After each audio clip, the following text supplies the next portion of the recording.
Bonjour, ici Wad et bienvenue dans cette sixième publication. Comme la raison d'être de cette chaîne, c'est vraiment de déterminer les connaissances minimales que devrait avoir chaque personne pour atteindre son plein potentiel. Donc le sujet va rester tout le temps le même.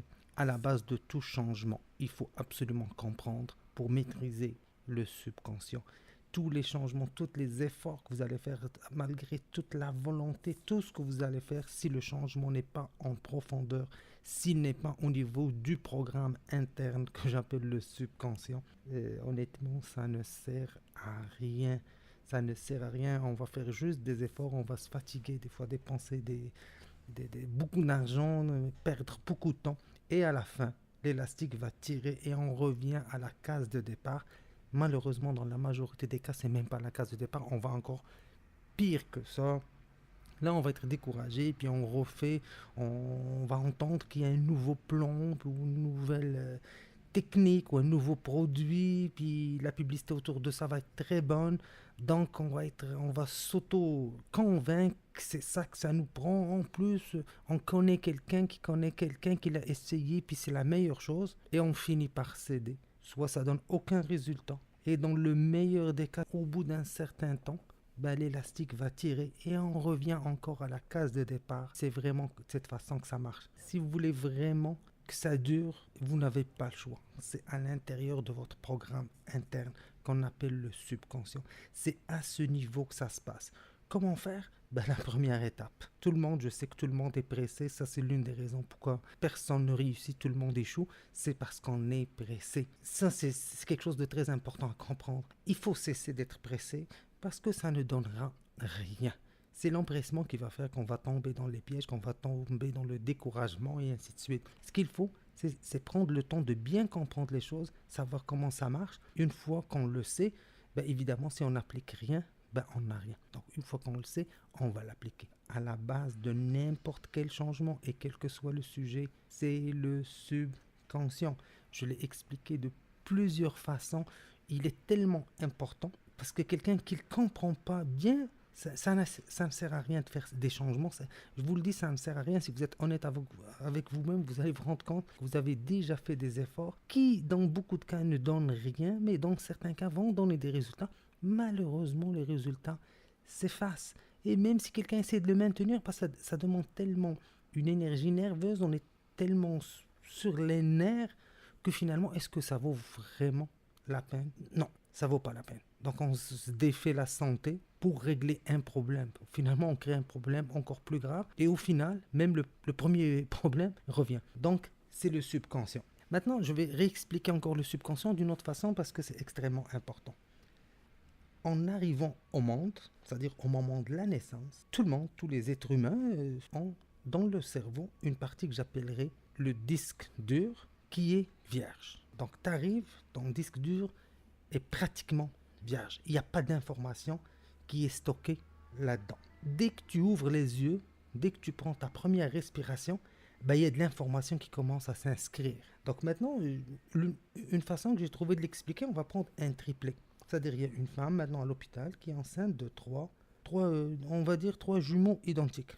Alors on va imaginer qu'on prend un de ces bébés, ces nourrissons, on l'amène immédiatement dans une famille chinoise de la Chine profonde. Et on va prendre un deuxième, ben lui on va l'amener par exemple en France. Donc là aussi on va dire la France profonde, donc dans un petit coin en France. Et le troisième, on va faire la même chose, mais au Mexique. Donc, à la base, c'est trois enfants qui sont identiques sur tous les points et qu'on va mettre à des situations géographiques différentes, culturelles et ainsi de suite. Et on va attendre. Bon, si on parle maintenant de celui qui a été installé en Chine, au bout d'un certain temps, ben, quand il va commencer à apprendre à parler, sa langue va être le chinois. Il va apprendre le chinois. La cuisine, et c'est de la cuisine chinoise. Supposons ses parents suivent une religion particulière, ça va être sa religion à lui, ça va être celle de ses parents. La culture, la musique qu'il voit, la décoration chez lui, ainsi de suite. En Chine, c'est pas de la décoration italienne, c'est de la décoration chinoise. Supposons ses parents, les deux ou l'un des parents s'intéresse énormément à la politique, ben, probablement qu'il va entendre tellement parler de la politique que ça va s'imprégner dans sa tête. Et généralement, quand on s'intéresse, c'est rare que quelqu'un s'intéresse à la politique sans avoir une opinion, sans avoir un parti pris. Donc supposons que son père est pour tel parti, ben, depuis qu'il est petit, il va entendre que le parti opposé n'est pas bon, donc il va entendre des arguments contre tel parti, et d'un autre côté, il va entendre beaucoup d'arguments positifs pour le parti de son père. Donc statistiquement parlant, puisqu'il y a beaucoup de politique en maison, donc le petit va s'intéresser à la politique, et statistiquement parlant, il va avoir un penchant assez prononcé pour le même parti de son père ou sa mère ou les deux. Supposons maintenant le père ou la mère s'intéresse au sport, une équipe sportive. Donc statistiquement parlant, il va s'intéresser à cette équipe sportive aussi. Les valeurs, quand il est petit, puis les gens disent « Ah, il faut pas faire ça, ça c'est mauvais, ça c'est bon ». Donc ça c'est ses valeurs, ben, ce qu'on lui a appris, c'est ce qu'il a entendu à la maison. L'autre chose, c'est la mentalité. C'est-à-dire quand on part d'une ville à l'autre, d'un pays à l'autre, d'un continent à l'autre, et ainsi de suite, il y a des changements généralement progressifs, mais à la langue, c'est des changements très très importants au niveau de la mentalité. Sans parler, évidemment, là je parle de la famille, mais il n'y a pas juste la famille, il y a les voisins, il y a l'école, il y a la télé, il y a la radio, donc c'est un ensemble. Donc au bout d'un certain temps, supposons on arrive à 15 ans, puis on va voir celui qui était en Chine, ben, il parle chinois, puis il mange la cuisine chinoise, puis sa religion, ça va être celle de ses parents, la culture. Donc si on parle d'acteurs, il va connaître les acteurs locaux, les hommes politiques locaux, et ainsi de suite, ce qui est tout à fait normal. Maintenant, si on va prendre le deuxième de ce triplé que lui a été installé en France. À l'âge de 15 ans, on s'entend que si on arrive et on lui parle en chinois, il ne répondra pas. Si on parle de la petite équipe de football local en Chine, ben, il ne la connaîtrait pas. Donc en gros, il va parler français. Il va manger de la cuisine française.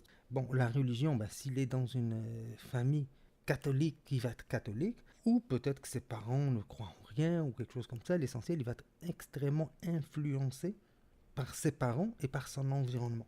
Au niveau de la culture, c'est ce qui passe à la télé, c'est ce que ses parents aiment et ainsi de suite. Question politique et sport, encore, c'est la même chose.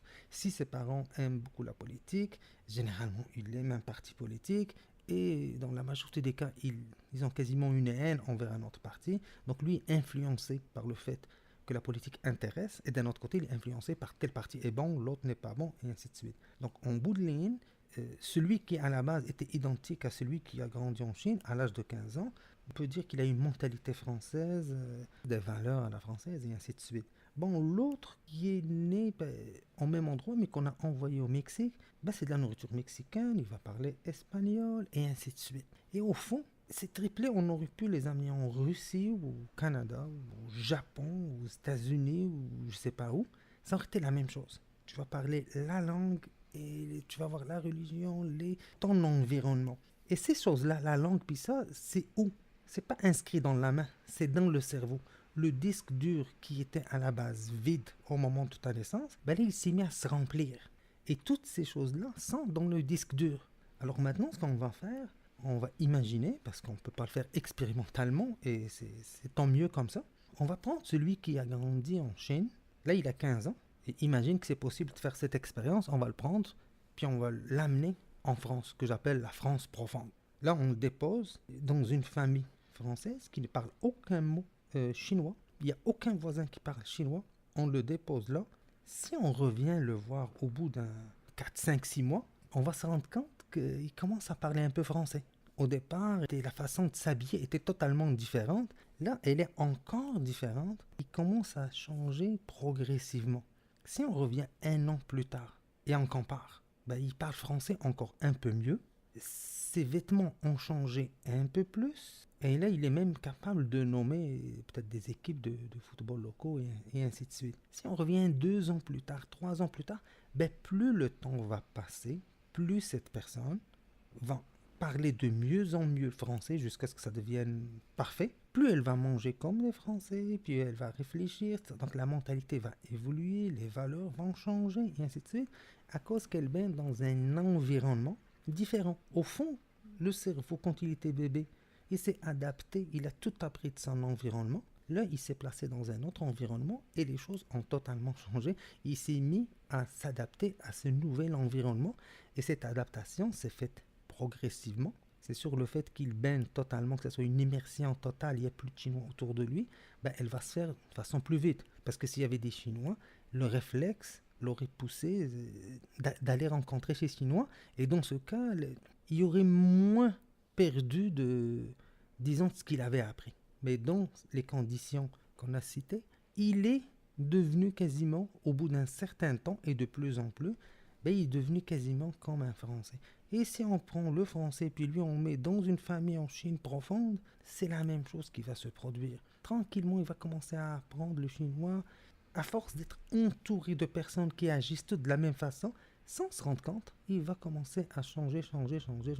Pourquoi je parle de ça? C'est pour expliquer qu'à la naissance, il y a un disque dur qui est pratiquement vierge, où on commence à ajouter et à stocker de l'information qui dicte finalement tout ce qu'on sait, tout ce qu'on comprend, tout ce qu'on réfléchit, les valeurs et ainsi de suite. Mais s'il y a un changement, tout ce qui était écrit, inscrit, stocké, peut commencer à changer.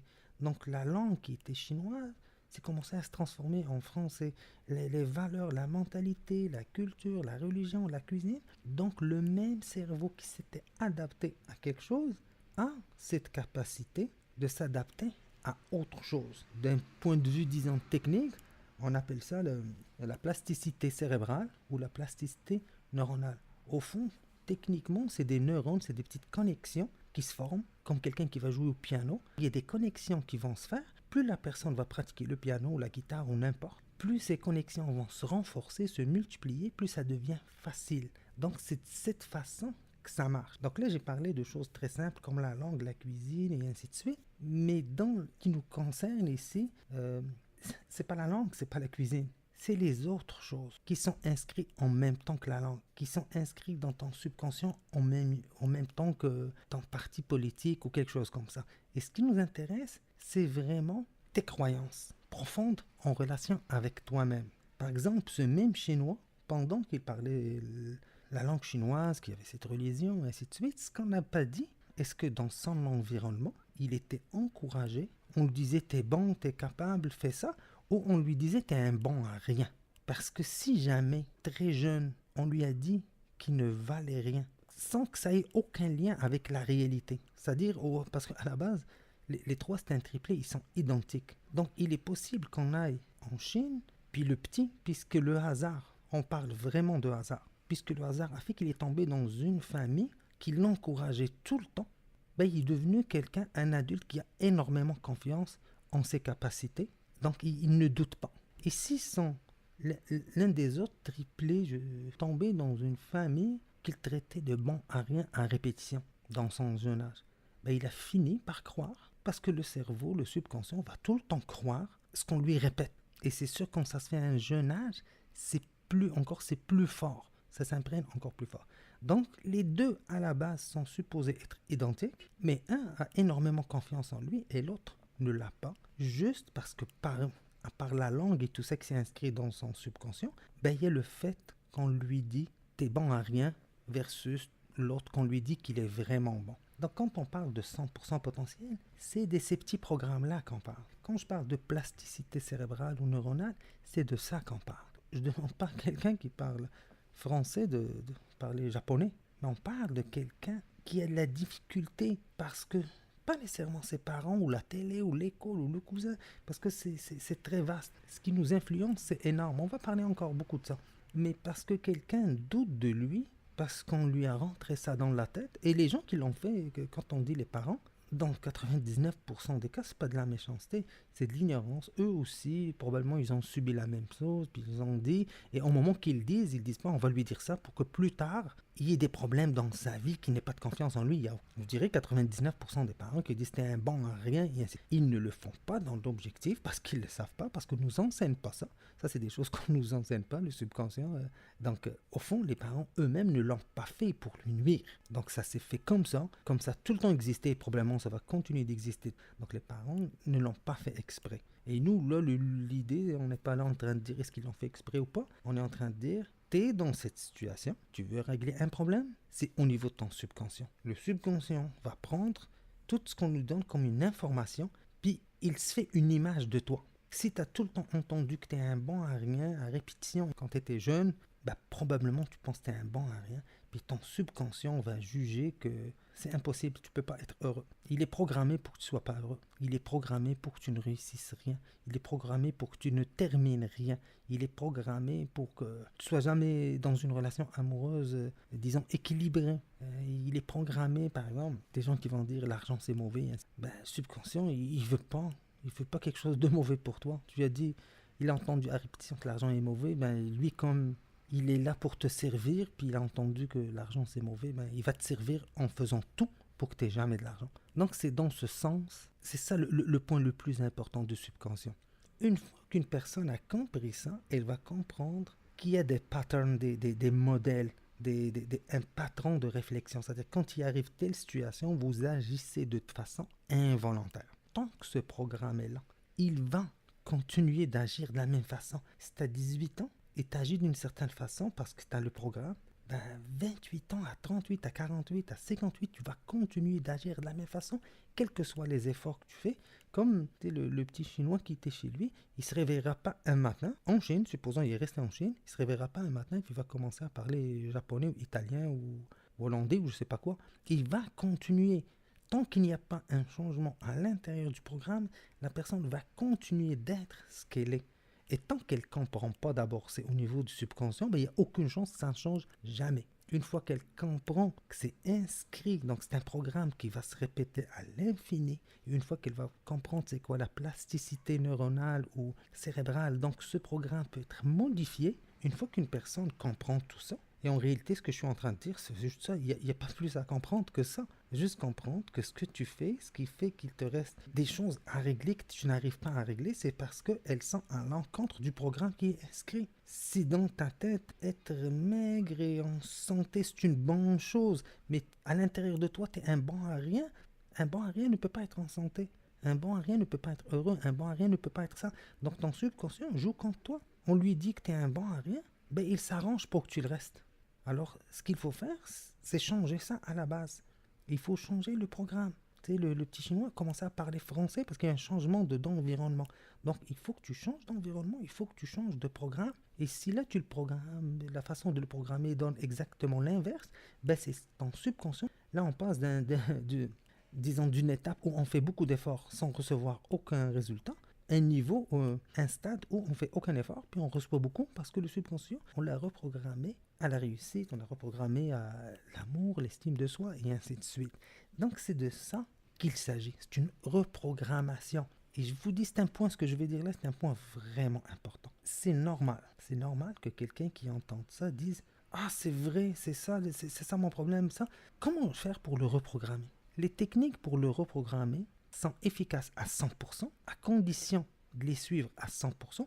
Moi, j'ajoute une condition qui est encore plus importante. Avant de commencer n'importe quel changement, il faut que ce que je viens de dire là, et ce que j'ai dit dans les autres publications, je pense que c'est ma 6e, soit vraiment bien compris. C'est comme si tu construis un gratte-ciel, il y a la partie des souterrains, les fondations qu'on ne voit pas sont beaucoup plus importantes que le dernier étage. Tu sais, il y a des gens qui vont dire je vais suivre le régime, je ne vais pas te dire de nom, mais le régime X, puis plus tard, je dis pourquoi c'est le meilleur, puis plus tard c'est l'autre régime, puis ça à la mode et ainsi de suite. Mais ils ne comprennent jamais le fond des choses, ils ne comprennent pas la base. Ils sont manipulables facilement, ils vont suivre. Donc moi, la façon que je vois les choses, il faut changer les choses à la base, mais avant de les changer, il faut les comprendre. Et pour les comprendre, ça ne se fait pas en une journée. C'est des choses qui rentrent tranquillement. Au fond, comprendre exactement c'est quoi le subconscient, c'est comme si quelqu'un te dit j'ai une pilule, 1000 $, tu l'avales puis tu parles anglais immédiatement. Ben, si quelqu'un est capable de croire ça, ben, il va être capable de dire ok, j'ai compris, maintenant c'est quoi la méthode? Non, ça ne marchera pas de cette façon. Prenez le temps, écoutez ça souvent. Il faut vraiment la base. Plus la base est solide, plus les autres vont suivre. Dans cette chaîne que j'ai appelée What 100% potentiel, au moment qu'on se parle, j'ai même pas dit le 0,00001% de ce que j'ai l'intention de dire. Et honnêtement, j'ai de la difficulté à aller de l'avant par honnêteté parce que je sais que ça ne donne de résultats que quand les gens veulent vraiment changer. Et s'ils veulent, il faut qu'ils suivent les étapes à la lettre. Et la première étape, c'est la connaissance. Quelles sont les connaissances minimales que devrait avoir une personne pour être à 100% de son potentiel? Il y a le mot connaissance, il faut vraiment comprendre. Le subconscient est la chose la plus importante. Donc si une personne à la base ne veut pas changer tout ce qu'on dit, écoutez ça, c'est une perte de temps. Ça ou autre chose, c'est une perte de temps. Donc à la base, une personne veut changer. Maintenant, il faut savoir les méthodes pour changer. Et la seule qui marche, c'est un changement au niveau du programme. Donc il faut vraiment bien comprendre c'est quoi le subconscient. Une fois que vous l'aurez vraiment bien compris à 100%, c'est quoi un programme? C'est quoi quelque chose que vous allez répéter? Tu sais, la fille qui va sortir tout le temps avec des alcooliques. Pourquoi elle choisit tout le temps des alcooliques? Pourquoi elle répète la même chose? Est-ce qu'elle souffre pendant qu'elle est avec les alcooliques? Oui, elle souffre. Est-ce qu'elle a des problèmes? Est-ce qu'elle pleure? Est-ce qu'elle est malheureuse? Oui. Mais pourquoi elle le refait? Le gars qui fait confiance à n'importe qui se fait tout le temps avoir, mais pourquoi il refait les mêmes choses? Est-ce qu'il sait que c'est mauvais? Oui. Est-ce qu'il en souffre? Oui. Mais pourquoi il les fait? Il aimerait ne pas faire ça. Mais pourquoi il les fait? C'est un programme. C'est aussi fort que le chinois qui va parler en chinois. C'est inscrit. S'il ne s'attaque pas, tu sais, le gars ou la fille, il a beau vouloir faire des efforts, il y a un petit moment de faiblesse et le programme va prendre le dessus et il va refaire la même chose. Donc le subconscient, ce programme qui te pousse dans la mauvaise direction, tu le reprogrammes pour qu'il te pousse exactement dans la bonne direction. Et la bonne direction, comme j'ai dit dans la première vidéo, 1, c'est la santé. 2, l'accomplissement de soi. Mais j'aimerais que vraiment les gens comprennent vraiment le subconscient avant qu'on aille plus loin. Ça fait 2-3 vidéos que j'ai l'intention de parler d'autres choses, mais je sais que beaucoup de gens, je parle à des gens puis ils ne comprennent pas ça. Donc c'est pour ça que j'ai fait cette vidéo. Donc ici Watt, je vous dis merci beaucoup, puis à la prochaine. Au revoir.